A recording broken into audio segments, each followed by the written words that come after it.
The Galactic Defense Academy was a place of pride for hundreds of civilizations across the stars, a floating fortress of education where future officers, tacticians, and peacekeepers were shaped.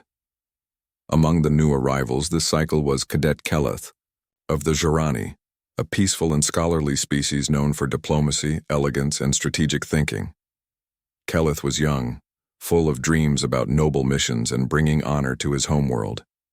With smooth silver skin and 4 gentle eyes, he didn't look like a warrior, but he had been praised for his intellect, top test scores, and near-perfect memory. He thought he was ready for anything, but as the cycle began, he noticed something strange about the human students. They were quiet, but their presence shifted the mood in every room they entered. Other cadets either admired them from afar or avoided them entirely. They trained harder, laughed louder, and carried a weight behind their eyes that no textbook explained. One day during orientation, Keleth asked an older instructor why humans were treated with such caution. The instructor, a grizzled veteran, with cybernetic limbs and eyes that glowed faintly blue, didn't answer at first. He simply pointed toward a human instructor sitting alone on a bench, Colonel Arden, a retired Earth officer who rarely spoke. Keleth approached the colonel, curious, and asked, "Sir, why do the humans carry such energy?" Arden didn't look up. He simply said, "You want to understand humans? Don't study our smiles. Study what we survived." That cryptic answer lingered in Keleth's mind as the days passed. During his classes, the instructors often skipped over Earth's early war history, brushing off details with vague words like extreme conditions or classified events. Keleth, who had been raised in a culture that believed knowledge should never be hidden, grew increasingly uneasy. He noticed that even in simulation training, humans had a different approach. They never aimed for perfect maneuvers or clean wins. They aimed for results. When one training pod suffered a sudden fire alert, most cadets panicked. But a human recruit named Vega simply grabbed a pressure sealant, kicked open a panel, and stopped the fire without even flinching. That wasn't part of the test, an instructor had said. Vega just shrugged. "Nothing ever is," she replied. Keleth had never seen such calm under pressure. His curiosity deepened. In the mess hall, he sat near a group of human cadets, watching them joke, trade survival, stories, and eat with odd combinations of food that made his stomach turn. But he noticed something else too: scars, small tattoos, or marks on their uniforms representing battles or fallen friends. No one wore them for pride. They wore them for memory. That night, he returned to his quarters and accessed the Academy's public archives. Earth's data logs were limited, mostly cultural records and political files, but there was a restricted folder marked Terra Military History, Archive Level 5. Access required special permissions. Keleth hesitated, but his fingers tapped, quickly, initiating a bypass sequence he had learned from a systems class. Within moments, he was inside. The first video he opened was labeled Battle of Arca Dunes, Human Defensive Hold. What he saw made his breath catch. A group of 30 humans armed with low-tech weapons were holding off an enemy force of over 200. The footage was raw, from body cams and drones, showing the humans digging trenches, using scorched Earth tactics and fighting without sleep for 3 days. One soldier was wounded and still refused to fall back. Another carried 2 teammates on his back while laying suppressive fire. They didn't retreat. They didn't surrender. They adapted. Keleth watched more. Footage of snow-covered wastelands where humans built shelters out of crashed vehicles and survived months cut off from any supply. Cities turned into mazes of traps during invasions, even children helping carry ammo for defenders. The worst was a recording of a lost colony called Eden 7, where a single squad delayed an alien invasion long enough for over 10,000 civilians to evacuate. Every human in that squad died, but not before taking down 3 ships and over 500 attackers. Keleth paused the playback. His chest felt tight, his skin colder than usual. This wasn't just war. This was something else. These humans weren't just fighters. They were survivors shaped by pain, driven by something that refused to break. He understood now why other cadets kept their distance. It wasn't fear of aggression, it was awe of endurance. These were people who turned suffering into strength, who smiled after losing everything, who treated the worst moments of their history not with silence, but with stories passed to prepare the next generation. Cadet closed the archive and sat in silence. The galaxy had told him humans were allies. The Academy told him they were powerful. But the footage told him the truth. They were a force of nature. And in that moment, for the first time since arriving, Cadet Cadet felt something new in his heart. Not pride, not fear, but a quiet, haunting respect. He had wanted to be a soldier, but now he wasn't sure he could be one, not after seeing what real soldiers looked like. Cadet could not sleep after watching those first clips, his mind trapped in the shadows of what he had seen, the raw faces of dying men who still smiled, the eyes of soldiers soaked in blood and dust but locked with unshaken purpose, the strange mix of madness and clarity in the way they faced impossible odds and still won. He returned to the Academy's restricted archive chamber the very next night, not out of rebellion, but because he needed to understand how a species that had once been at the edge of extinction had climbed to become one of the most feared and respected in the galaxy. The chamber was silent, lit by a pale green glow, and rows of holographic data crystals floated above, like silent ghosts of history. Cadet bypassed the standard entry logs again, careful and quiet, and began diving deeper into the restricted Earth folders. The next file was titled Humanity's Scars, From Earth to the Stars. As it played, he saw more than just combat. He saw how Earth had changed. Cities once bright were turned into shelters and bunkers, forests cut to fuel survival, oceans mined not for riches but for water filtration to help flood-ravaged populations. He watched refugee camps grow into armed towns, entire populations that adapted to life surrounded by war. But the most shocking was the psychological reports, records of how humans dealt with trauma. One human, captured and tortured for months, had drawn maps of his prison using blood and scratches on stone. When rescued, he gave intel that saved 3 colonies. Cadet sat frozen, thinking how his own people would have crumbled under such conditions. Another file showed human children during wartime education, being trained in first aid, survival, and strategy games at ages most species reserved for play and songs. They were raised not in fear, but in preparation. These weren't just soldiers, they were a civilization that had woven survival into every fiber of its being. Cadet scrolled to an older piece of footage labeled First Contact, the Eridan Incursion. It was the first time humans fought as part of the Galactic Alliance years ago. A distant colony had been attacked by a species known for using nerve gas and anti-gravity traps. The Allied forces had hesitated, unprepared for the terrain.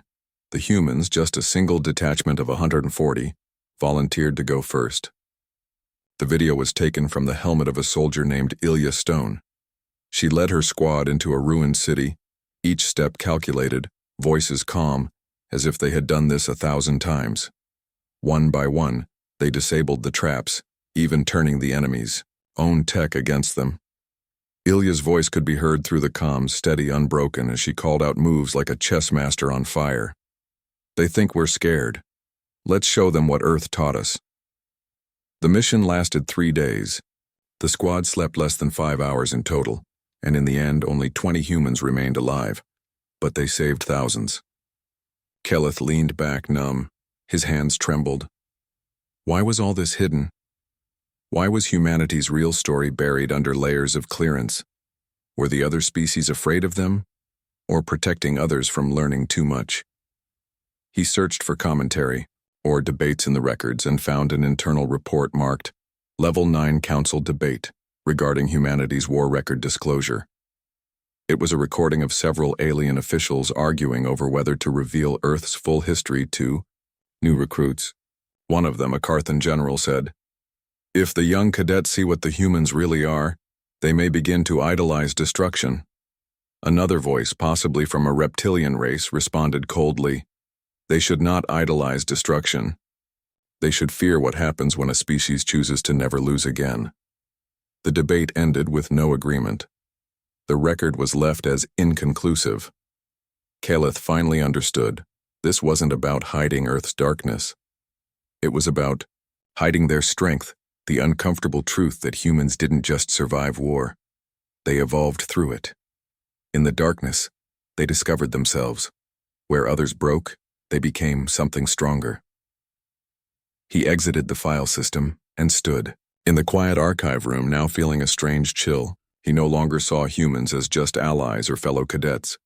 He saw them as something forged from fire, something old and scarred but not defeated, something that smiled at impossible odds not because they were fearless, but because they were prepared to die before surrendering.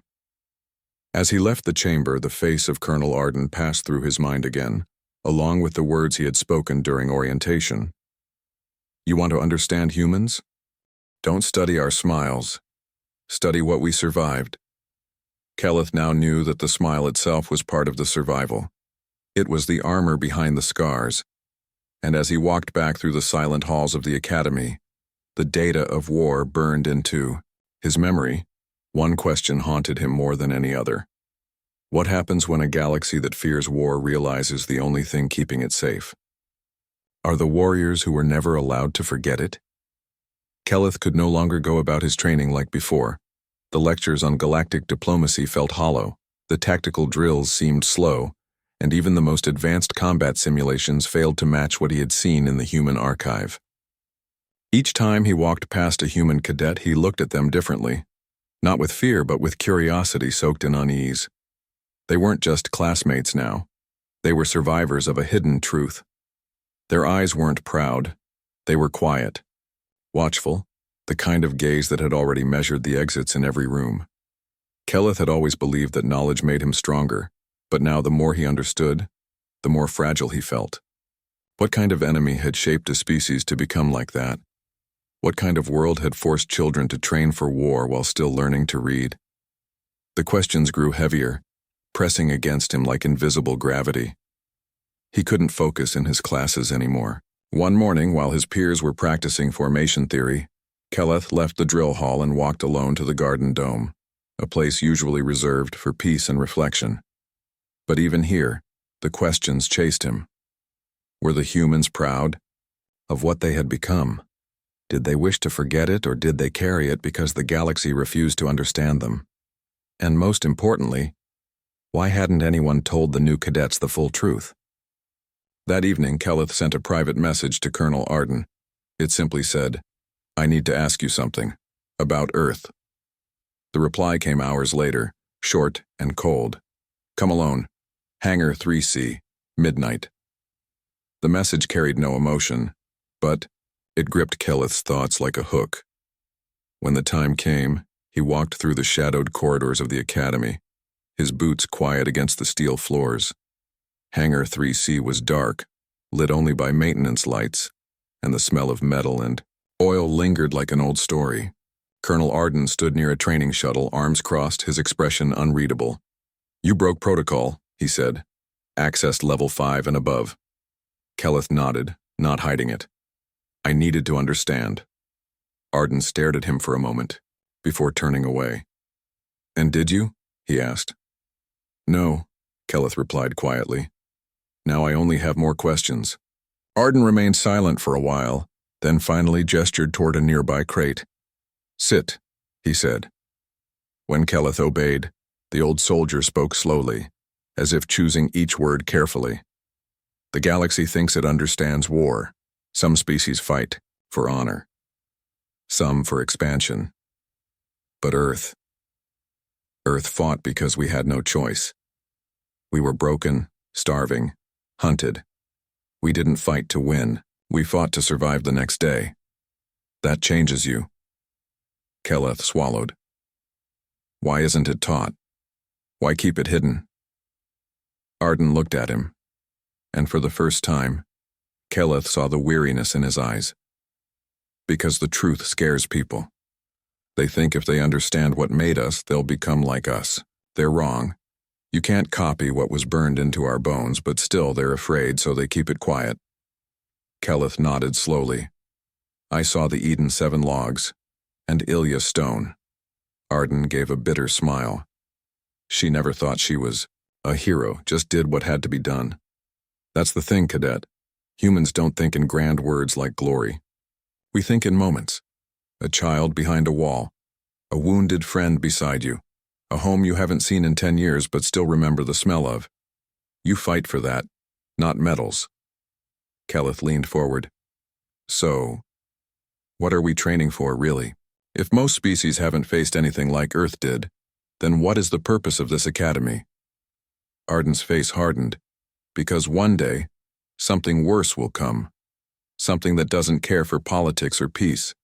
And when it does, the galaxy will turn to the ones who already walked through fire. The ones who bled and kept going. The ones no one wanted to understand until it was too late. Kelleth sat in silence, heart pounding. Mind flooded with more thoughts than he could process. The quiet stretched between them like an unspoken agreement. Finally, Arden stood. You asked the right questions. That makes you dangerous in the eyes of some. Careful who hears you asking them. As he walked away, Kelleth felt like he had stepped through a door that couldn't be closed. The world wasn't as clean as he thought. The academy wasn't just a place of learning. It was a vault, hiding truths that could shake entire species. And Earth. Earth was the key none dared to turn. But Kelleth knew he would keep asking. Because once the truth is seen, it cannot be unseen. And he feared the day when the galaxy might need the humans to save them again. Only to realize it. Had spent decades pretending they were just like everyone else. The next day, Kelleth was called for his final evaluation. A large-scale battle simulation that would determine his suitability for officer training. Normally, this would have been exciting, a step forward in a cadet's career, but now it felt like walking into a shadow. His thoughts were heavy, his mind not only on tactics but on everything he had seen and heard. Earth's buried past, the footage of Ilya Stone, and the quiet warning from Colonel Arden. The simulation chamber was massive, a full dome arena, with reactive terrain and AI-driven enemies. Cadets from multiple species were assigned to mixed teams, and each group had to lead a strike operation on a fortified enemy stronghold. The instructors believed this prepared cadets for future joint operations across planetary systems, where unity was more critical than individual pride. But this time, something was different. As Kelleth entered the chamber, he noticed a few human cadets standing to the side, isolated. They weren't part of the exercise. When he asked why, one of the assistant officers whispered, "They've already passed this level. Their results were classified." That word again, classified. It stuck to his thoughts like glue. His team was assigned a desert terrain with limited cover and timed objectives. The enemy force was simulated to mimic a real threat. Fast, intelligent, unpredictable. The kind of foe that would break a standard squad within minutes. As the simulation began, Kelleth found himself issuing orders based on what the academy had taught him: cover positions, flanking moves, energy shielding. But things went wrong fast. The AI enemy adapted. It anticipated their tactics, predicted movement, and hit weak points with surgical precision. One by one, cadets on his team fell. Virtual. Injuries disabling them from further participation. Kelleth tried to regroup, switching to guerrilla tactics, but it was like fighting a storm with a candle. Then, in the midst of chaos, the terrain shifted. The simulation adapted again, turning the dry dunes into tight urban ruins. Kelleth realized this wasn't just a standard test. This was something else, something that had learned from human war footage. He recognized the new map layout. It matched one of the urban combat zones he had seen in Earth's old war recordings. This isn't standard, he muttered to himself. The enemy AI behavior, the terrain, even the traps, they all matched patterns humans had once faced. Kelleth fought harder, his survival instincts kicking in, his heart racing not from the simulation but from understanding what it represented. This wasn't a test. It was a message, a warning, a mirror held up to every cadet who thought they understood. War. Kelleth eventually found himself alone, the last one standing, crouched inside a half-collapsed structure with low ammo and fading visibility.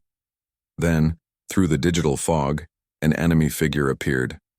Not alien, not robotic, but human.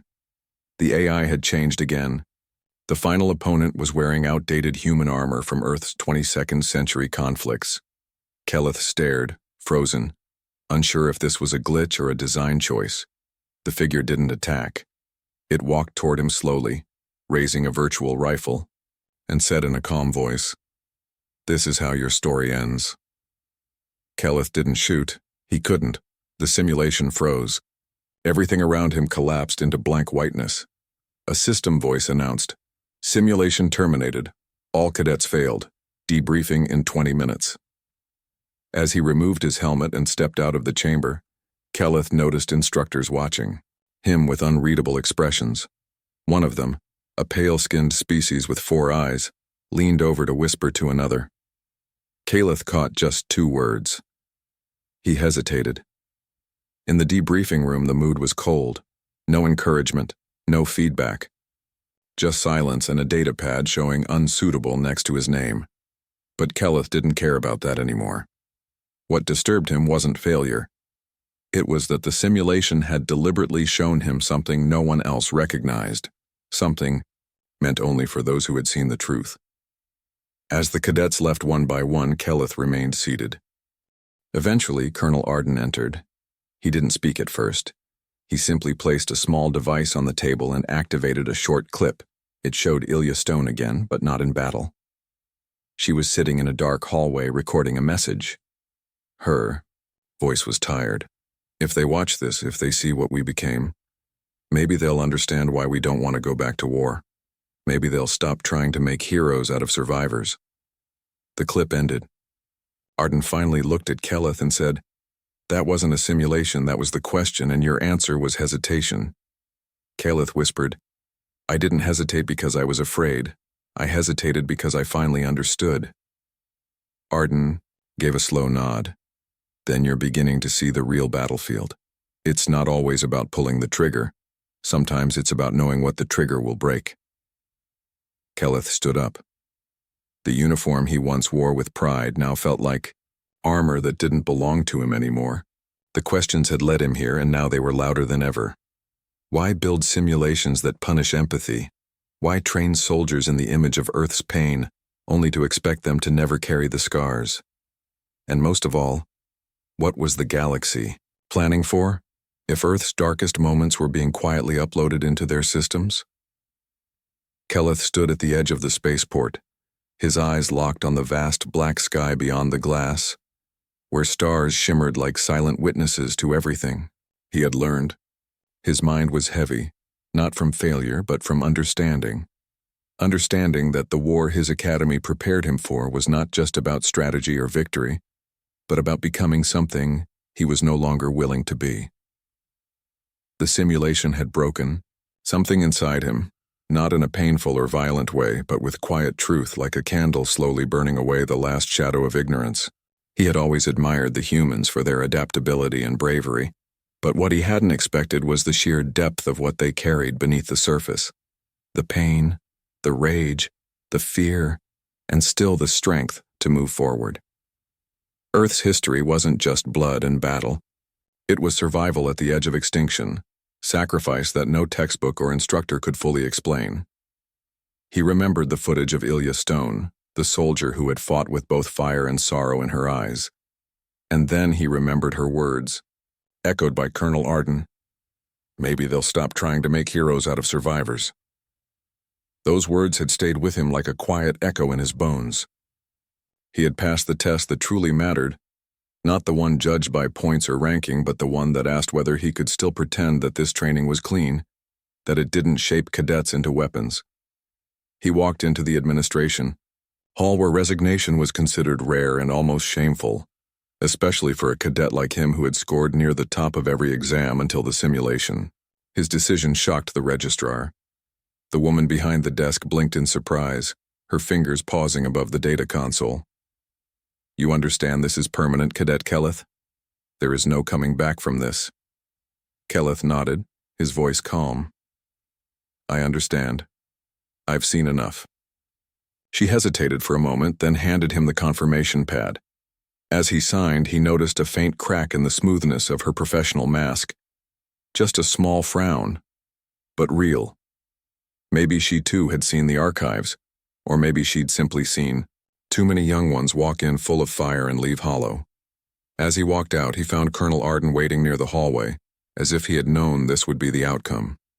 The older officer said nothing for a long moment, then handed Kelleth a small sealed file. This was meant for you, from one who walked before you. Kelleth opened it only after he had returned to his own quarters, now half empty as he began, packing his few belongings. Inside was a video log from another cadet, someone from a cycle years ago who had also resigned. The voice on the recording was calm but carried that same weight Kelleth now understood. You think leaving means weakness. But sometimes, walking away is the only way to stop becoming the thing they want you to be. They didn't train us to fight monsters. They trained us to become them. It was not rebellion that drove Kelleth's choice, nor fear. It was clarity. He had always believed strength came from standing firm, but now he knew it also came from stepping away before you. Lost your soul. Not all wars are fought with guns. Some are fought in silence, in the choices made alone. As the shuttle doors closed behind him and the engines hummed to life, he looked one last time at the academy in the distance. It still stood tall and proud, full of shining armor and sharp minds, preparing the next wave of cadets who might never question what they were being turned into.